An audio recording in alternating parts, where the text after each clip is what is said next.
to be 720.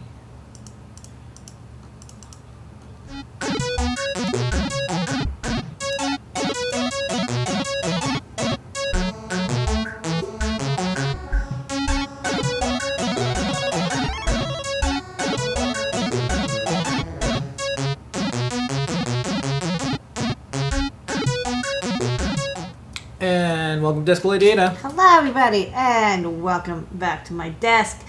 It's a Sunday night. It's engineer clock. No, 8 o'clock. And I'm going to check in what I've been hacking on this weekend.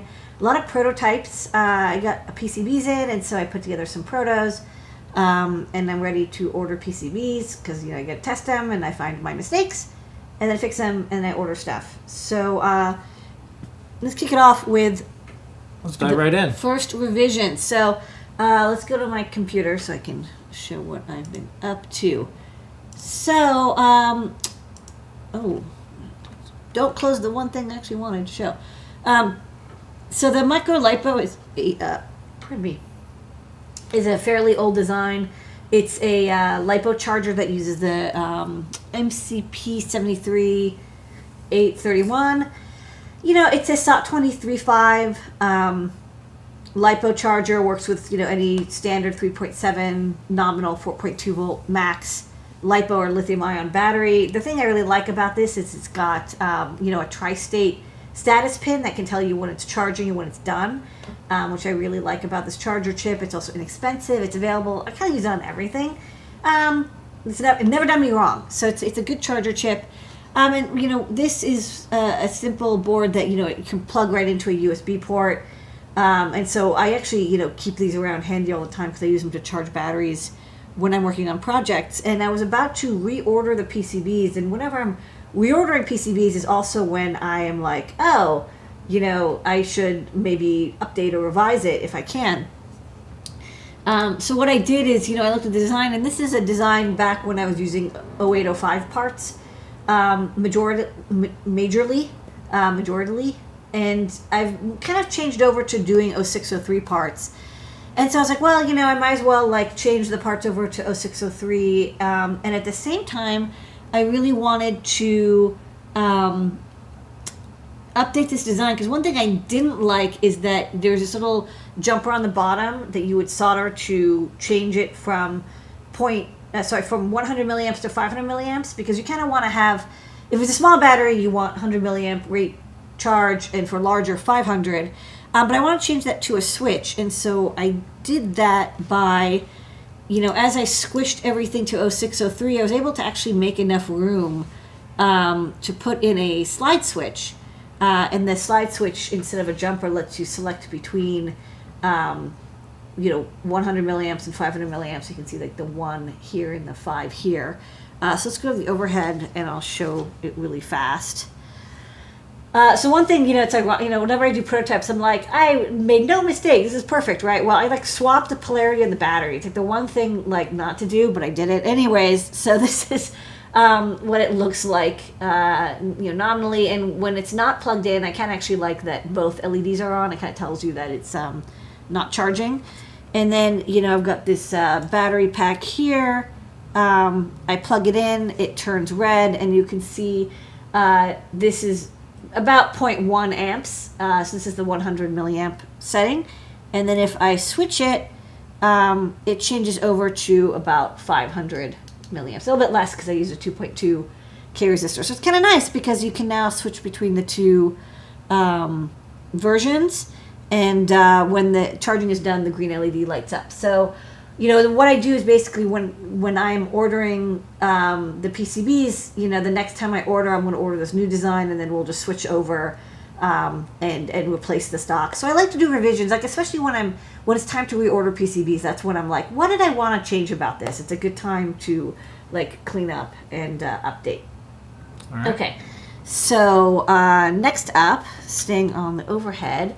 Just you can see if I can put my teacup here. We got the step switches that JP really likes. These are TR808 style step switches. They've got nice clicky behavior, built-in LED, but they're not super breadboard friendly. They actually are on a 0.1 inch spacing, but like they don't fit into a breadboard because of like, you know, a solderless breadboard. So I finally got around to designing a little PCB breakout. I think I showed this off a couple weeks ago, where it's very minimal because I wanted it to make it so you could plug in side by side to make like a little sequencer controller. So this plugs in. So I followed the data sheet, and it does fit. It's a little bit of a tight fit, which I thought some people might struggle with. So while it does work for my final design, I enlarged the holes all by about like 15%. But this is the step switch. So, you know, this is the one that I soldered together, and I just have it running a little Arduino sketch where when it presses, it detects it, turns on the LED. And then I didn't write the code to support the second switch, but you can see mechanically, you know, if it's soldered in, it would be right next to it, which is, you know, perfect. It's actually exactly half an inch apart, so you can have multiple switches. And so this will come in a, let me see if I can load up the, Want to go to the computer? yeah, but hold on, I gotta find where it is. Under motion, it's under step switch. So because, like, you know, I don't want to sell an individual PCB, I actually panelized it, and I'll just sell it as a panel. So like the entire panel will be sold as one product, because it's like, it's the cost of like one little PCB and 6 PCBs, it's like, it's the same. So you might as well just get a pack of 6. We sell the switches in packs of 3, and I figured like 6 is like, you know, 2, you know, most people don't want just 3, they want a little bit more or whatever. So I just tossed in 6 for good luck. You know, I just tiled them up, and then they're V-scored, so you break them apart. You would have to solder them in, but you know, it's pretty easy, and this way you could stack them up next to each other. So that's already done. You know, I put this together, I tested it, and then, you know, of course, I did the nice. Let me look at the back. Yeah, the nice silk screen that we talked about last week using Penguin, which is Phil B's tool that lets you put nice fonts on your PCBs. So that's that. And then third up, I've finally gotten to testing out. This is this board, so we'll quit here. I'm testing out the TCA9548. Oh, hold on, this is. Hold on, let me turn off the back layer. Okay, the PCA/TCA 9584, which is a multiplexer, but this one's designed for STEMMA QT. So this prototype came in as well, and you got I've got a little sketch that, you know, I wrote. That's an I2C scanner that will select each port for you. And scan it, so it's very easy to test. So then if we go to the overhead, I'll show my little testing jig. So I've got the same, you know, Metro Mini with the STEMMA QT port hooked up to this multiplexer, this 8-port multiplexer, and then I can switch between each port, and, you know, I'm just testing it by seeing, like, you know, can it detect the sensor on each port. And then this is the logic level converter, which will not show. This one doesn't have a regulator, so you'll see the difference. Okay, so with this one, you can see the LED brightness changes if I'm at 5 volts versus 3 volts. I actually changed the final design before I sent out the PCBs, just to change this LED to be powered from this switch, so it also will dim or brighten a little bit based on whether it's 3 volts or 5 volts. So you can do shifting, you know, if you have a 5 volt regulator and then you want to use like quick boards, which are 3 volt only, you know, you just set it to 3 volts with the switch, and it would be regulated and level shifted. So if we go to the computer, thank you. So you see it's scanning. It always will see address 50, because that's the address of the multiplexer, right? That's always going to be visible. But then as I unplug and plug into different ports, you'll see, it goes from port 1 to port 2. I can do port 3, 4, 5, 6, 7, and 8. Only thing is, like, these STEMMA QT connectors, they're not like fragile, but like asking somebody to test by plugging in all of them is going to take a really long time. Like, it just takes time to plug it all in. So, thinking about how to design the tester for these, I added test pads on the bottom. So each I2C port, the SCL and SDA, for that port, port 4, they're going to be available as test pads on the bottom. And so my tester will have pogo pins that reach up and poke them. And so you won't have to plug in 8 STEMMA QT ports. The only trade-off is, of course, that way you're not actually testing the STEMMA QT connector. However, I've had almost no problems with those connectors. Like, we've sold like easily 500,000, connectors on all of our boards, like the hundreds of thousands of boards, and each one has 2 connectors. It's very, very, very rare. Like once, every 4 or 5 months, somebody will say, hey, there's like a bent pin or something went wrong with the contacts. Really, they're very reliable. The thing that's most likely to be an issue with this board is these pins here will short. Like that's, or like there's a part that's skewed or missing. But really, like the issue that, just from experience, I know that these TSOP pads love to bridge a little bit, or the TSOP is a little bit off center. And so that's what you want to test. So I'm willing to speed up the test so that it's like what I'm testing is the most likely failure point, than taking a really long time, and also adding the risk that when people are testing and they plug in the STEMMA QT, they might plug in upside down and like jam the pins. It's actually a little bit more risky. So this is this design, and then again I'm going to, okay, so development, and then this is a multiplexer, and then this is the I2C STEMMA QT. Sorry, there's so many boards. So I'm also running Penguin on it before I send it out. I'm actually having a really good time like running Penguin because everything looks like so just like fabulous. This is the the bottom silk with a lovely font, and I can tweak this, move this around. There's a lot of vias on the bottom, but I think it'll still come out. It's a pretty big font, and maybe these can go down here. So you can see it's like so easy to rearrange as necessary.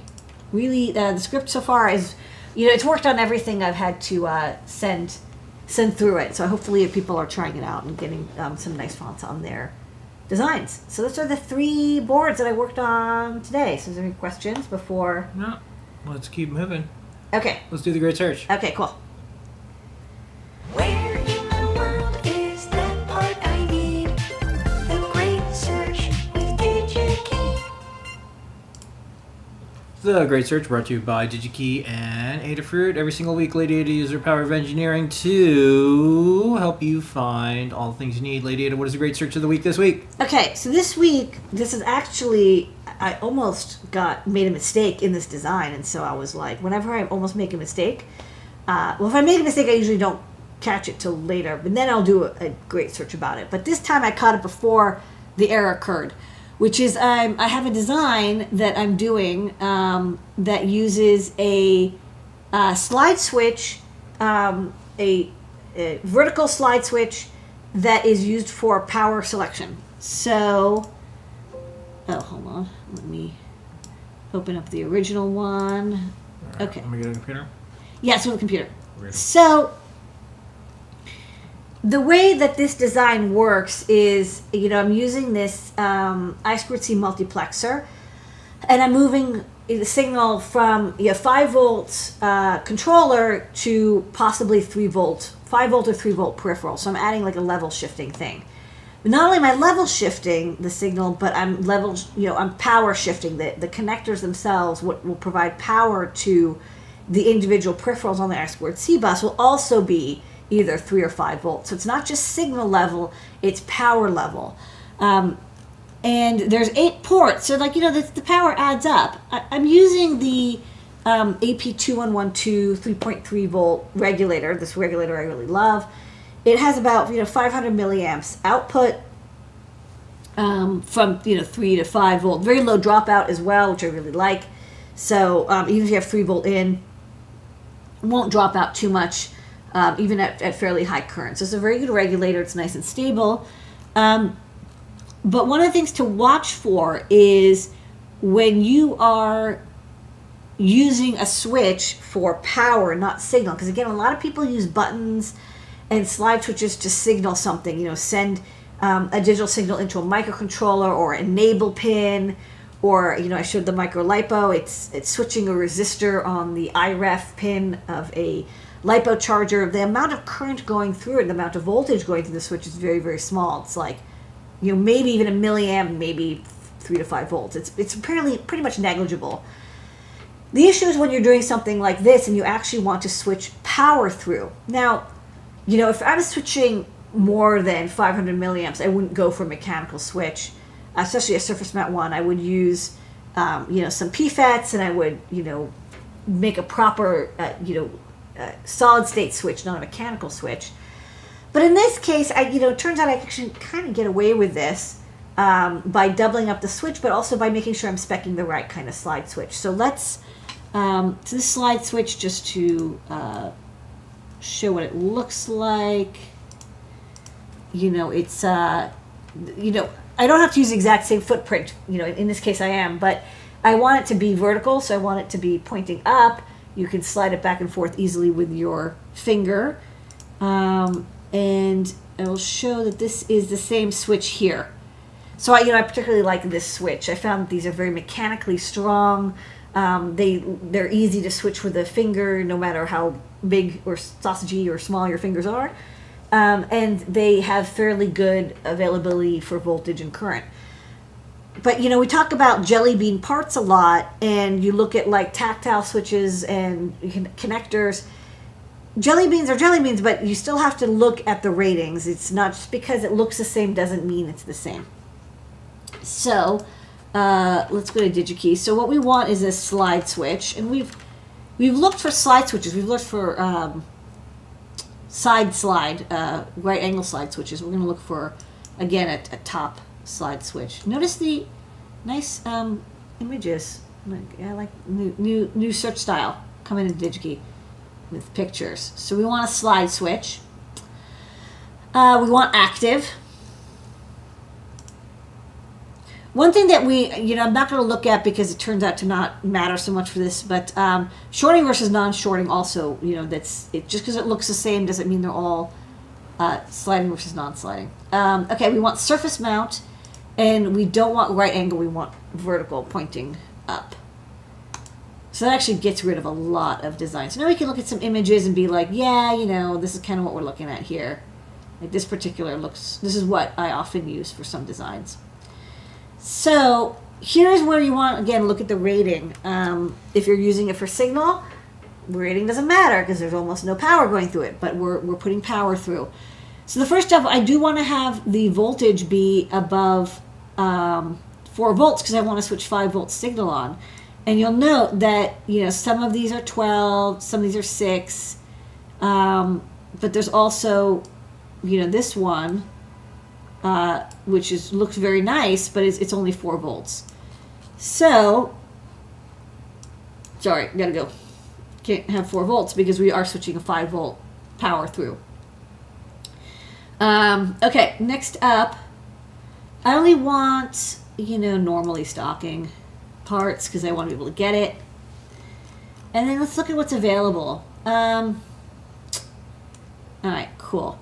So you'll see some of these, 100 milliamp, some of them 300 milliamp. We kind of like the 300 milliamp. The only thing is I do want it to be, one of the things I'm doing here is it's a DP-DT. Yeah. Which means there's 2 independent switches and each one has the contact rating. I double them up. You see I parallelize them, which on the board looks like so. And that means I can get double the current. Again, the voltage is the same, but the amount of current going through the switch is essentially doubled. So you can do the same thing for relays, by the way. Just be aware, like with relays, that in these switches, there might be a slight, microsecond delay between connectivity. So just make sure that there's no risk of cross connection. Okay, sorry, I was going to look for current. So, I do want to have, at least 200 or 300 milliamps per switch, because I'm going to double them up. 100 milliamp is a little bit too low, because even doubled up, that's 200. I really want it to be closer to 400 or 500. And then let's look at what's available by price. So there's a couple options here. So this one's right angle, so even though it's a kind of a nice switch, not going to use that. This is DP3T, which I don't want. This one is kind of nice, but it's SPDT, which means I don't get to double up the switch. So actually I'm going to go back and select only DP-DT style. Okay, cool. So now we're talking. So these, they're I don't actually know 100% that they're exactly pad compatible. I have to, I'm going to have to look at more detail in the data sheet to make sure that the switches fit on the pads, and if not, adjust the pads and the footprint. But there's a couple good options here. This one in particular, ironically, the cheapest one, the one that they have the most in stock, is actually pretty nice. It's gull wing, which means that it has good mechanical stability, which I really like. Let's look at the 360 of this. It's got, the pins that go out to the side. So mechanically stable. It's got a nice long actuator. It's pretty simple, but, effective. And then it's 6 volt, 300 milliamps rated, which is also nice. And if you look at the data, I'll say one thing.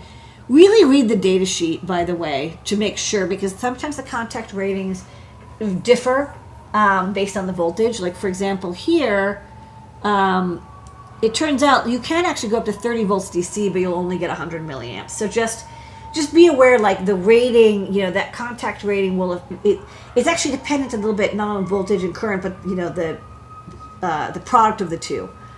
So be sure to watch out for that. And I'll also tell you, the electrical life, 5,000 cycles, which I think is fair. This is going to be switched all the time. And, C&K makes pretty good switches. I've used them before. And you can see, they have a through-hole version. And then this is basically the same switch as the through-hole. You can see they just bend the leads out. And then check the footprint. And then they also have a version of this switch, which is... Hold on. Let me find it. This one. Same switch, but... No, not this one. Not this one. They all look the same. This one. It's still DP-DT. There's 2 independent switches, but the leads are bent under. So, mechanically not quite as strong, although it's still, the pads underneath are still long enough, I feel like. But if I need a little bit more space, if this switch ends up being bigger than I expect, I can go with this version so it, conserves space on the PCB. But for now, I rather like this one. And it's fairly inexpensive too. It's, like 40 cents in quantity, 6 volt and 300 milliamps. So, one of the things that I do is whatever switches I use, I try not to have multiple versions of similar looking things with different ratings, because I find that that's just accidents are waiting to happen, especially with rework or repair or whatever. So, even if I have boards that are using a slide switch for signal, I would still use this hefty power rated switch, just so I only have to stock one item. This is my great search pick. And that's a great search. Where in the world is that part I need? The great search with DigiKey. Okay, here's a couple things that came in. Yes. I think this is for your folders say TCA9548 A, but your silk says TCA9584A. Yeah, I You transposed the Yeah, 8 and the 4. I do that all the time. Do you need me to tell you that after the show? No, I'll remember. Okay. One thing actually to note is it uses the folders, the TCA, and I'm using the PCA. Yes, Okay. the folder's called the TCA, but the product I'm actually using in the end is the PCA, which is the TCA does 1.8 volt to 5 volt. The PCA does 2.6 to 5 volts, and since STEMMA QT boards never go below, they're only 3 or 5. And you can't get the TCA right now. You can get the PCA. Like, it's a little confusing, but All right. Question. I'll fix it. Does I haven't the- ordered these boards yet, so it's okay. Does the PB86 have a resistor as part of the circuit, or is that needed on a breadboard? You'll want to add that on a breadboard. It's not added because I did the math of I could send it through the pick and place, but it would add so much cost and effort that I thought I would just have this basic breakout that's a mechanical breakout. And then people can add the resistor based on whether they're using 3 volt or 5 volt logic. Or 12 volt logic, I don't know, or power for their analog circuits. All right. And that is the Desk Ladyada this week. Thank you, everybody. All right, thank you, everybody. See you all throughout the week. We have a full week of shows and more. Thanks so much for spending some of the Sunday night with us. We will see you soon.